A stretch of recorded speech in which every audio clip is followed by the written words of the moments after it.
नमस्कार, डीटीवी भारत के digital platform पर आपका स्वागत है। मैं हूं उत्कर्ष कुमार। बीते दिन बिहार में सियासत कुछ ज्यादा ही गर्मा गई है, चाहे वो किसान विरोधी कानून को लेकर हो, जातीय जनगणना को लेकर हो या बिहार को विशेष राज्य के दर्जा दिलाने की बात हो। आप देख लें कि यह राजद का प्रदेश कार्यालय है, जहां पर एक अजीबोगरीब पोस्टर लगाया गया है जिसमें दो बड़े नेता आपको नजर आएंगे। एक सूबे के मुख्यमंत्री हैं तो दूसरे भारत के वजीर आजम यानी कि प्रधानमंत्री नरेंद्र मोदी नजर आ रहे हैं। इसमें साफ तौर पर हम कैमरामैन को कहेंगे कि दिखाएं कि क्या कुछ लिखा हुआ है। किसानों की हालत पर अति प्रसन्न दो बड़े नेता खुश हो रहे हैं किसानों की हालत को देखते हुए, और एक जो तस्वीर लगाई गई है वजीर आजम की, प्रधानमंत्री की, उसमें काफी ज्यादा खुश नजर आ रहे हैं। तो दूसरी तरफ चश्मा पहनकर सूबे के मुख्यमंत्री भी ठहाका मार रहे हैं।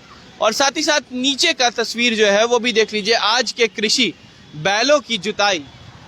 और उसके बाद दूसरी तरफ जो तस्वीर है वो लिखा हुआ है 3 काला कृषि कानून लागू होने के बाद कृषि यानी कि खेतों में ऐसे बाप बेटे की जुताई। यानी कि जब कृषि कानून लागू हो गया बिहार में और पूरे भारत में, तो कुछ ऐसी तस्वीरें नजर आ रही थी। और इससे पहले जो आमूमन भारत की तस्वीरें थी हमने भी देखी है, वो कुछ इस तरीके की थी।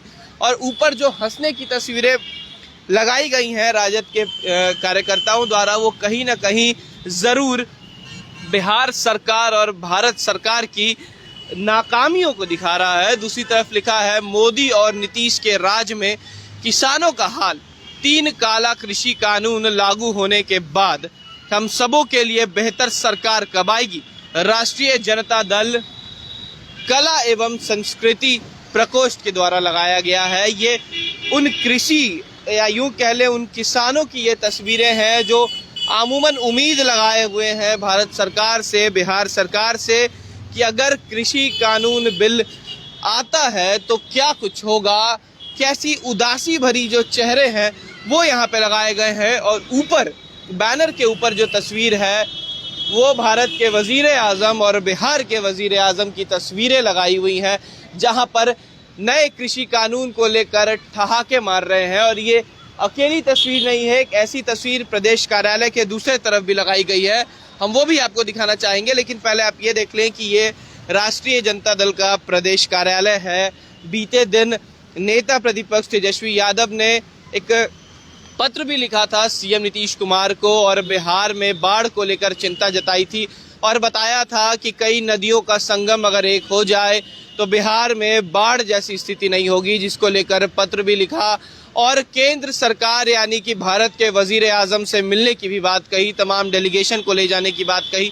लेकिन इस पर सूबे के मुख्यमंत्री नीतीश कुमार का साफ तौर पर कहना है कि हमें अब तक पत्र नहीं मिला है। तो जिसको लेकर आज सुबह आपको बता दें कि तेजस्वी यादव ने एक और ट्वीट किया है और उस पत्र पे बारकोड दिखाया है, जहां पर मुख्यमंत्री सचिवालय में उसे एक्सेप्ट कर लिया गया है। तो यानी कि मुख्यमंत्री की एक और झूठी बातें जरूर तेजस्वी यादव ने उजागर कर दी है। ये प्रदेश कार्यालय है राजद का, यहाँ पर एक तस्वीरें और लगी हुई है, हम आपको वो भी दिखाना चाहेंगे। कैमरामैन को कहेंगे कि ले चल के दिखाएं कि दूसरी तस्वीर एक और लगी है, जहाँ पर दोनों सूबे के मुख्यमंत्री और भारत के प्रधानमंत्री की तस्वीरें हैं।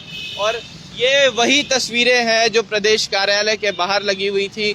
और ये गेट नंबर 1 है राजद के प्रदेश कार्यालय का, जहां पर वजीर आजम की तस्वीरें लगी हुई हैं। और आमूमन जो बिहार की स्थिति बनी है, किसानों की स्थिति बनी है, आप देख लें ये वही है। कुछ लोग भी हैं जो उस तस्वीरों को बहुत गौर से देख रहे हैं, पता नहीं क्या बात है, लेकिन जो स्थिति है वो कहीं ना कहीं दयनीय नजर आ रही है। बिहार की जो स्थिति है, देखिए बीजेपी के भी नेता कुछ जा रहे हैं, उनसे भी जानना चाहेंगे। देखिए सर, एक तस्वीर लगाई गई है, उसमें किसानों पे हंस रहे हैं, क्या कहेंगे उसको?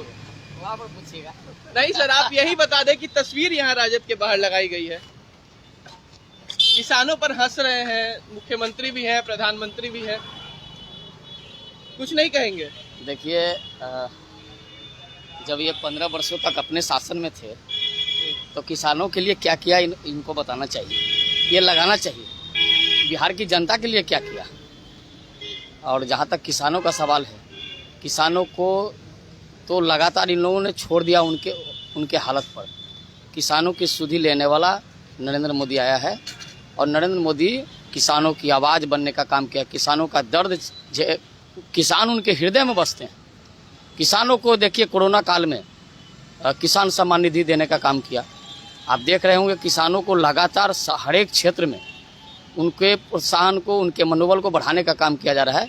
इन लोगों से जरा पूछिए, इनके नेताओं से पूछिए, ये जो बैनर लगाए हैं, जरा अपने 15 वर्षों के शासन में आपने क्या किया, उसका बैनर भी थोड़ा लगाइए। अच्छा, एक सवाल और है सर कि क्या ऐसा कारण है जो कृषि कानून बिल पर तमाम विपक्ष एक साथ होकर कह रही है कि इसे बदलना चाहिए? देखिए, वो बिल्कुल ड्रामा है। वहाँ कोई किसान नहीं बैठा है। इक्के दुक्के किसी किसान को पकड़ के ले आते होंगे। वो सब लोग आराम से वहाँ एसी लगा के, सड़कों पर टेंट लगा के, एसी लगा के वो लोग सोए हुए हैं। ये किसानों के हितैषी नहीं है। ये किसानों के नाम पर राजनीति कर रहे हैं, किसानों के नाम पर बिचौलियों की राजनीति कर रहे हैं। ये लोग किसानों के ठेकेदार बनने का काम कर रहे हैं, किसानों के हितैषी नहीं है ये लोग। अच्छा, एक और आखिरी सवाल आपसे लेना चाहेंगे कि बिहार में जातीय जनगणना को लेकर भी काफी सवाल उठ रहा है। क्या लगता है, बिहार में जातीय जनगणना होनी चाहिए? देखिए, केंद्र ने स्पष्ट कर दिया है, राज्य को अधिकार है, सभी राज्यों को अधिकार है, जातीय जनगणना करा सकती है। आपका क्या मन है, बीजेपी का बिहार में क्या मन है, जातीय जनगणना होनी चाहिए? देखिए, ये हमारा केंद्रीय नेतृत्व और प्रांतीय नेतृत्व तय करेगा कि हम क्या करेंगे। तो साफ तौर पर आपने सुना कि बीजेपी के नेता है, उनका कहना है कि बिहार में जो केंद्र सरकार ने साफ कर दिया है कि जातीय जनगणना केंद्र नहीं करा सकती है, बिहार को कराना है तो करा ले। और जिस तरीके से बैनर पोस्टर लगाए गए हैं प्रदेश कार्यालय के बाहर, उसको लेकर भी तंज कसा और कहा है कि अपने शासनकाल के 15 साल के अगर पोस्टर लगा दे तो तमाम वो कार्यकर्ता, तमाम वो लोग राजद को छोड़ देंगे। कैमरा पर्सन अमित के साथ मैं उत्कर्ष, DTV भारत, पटना।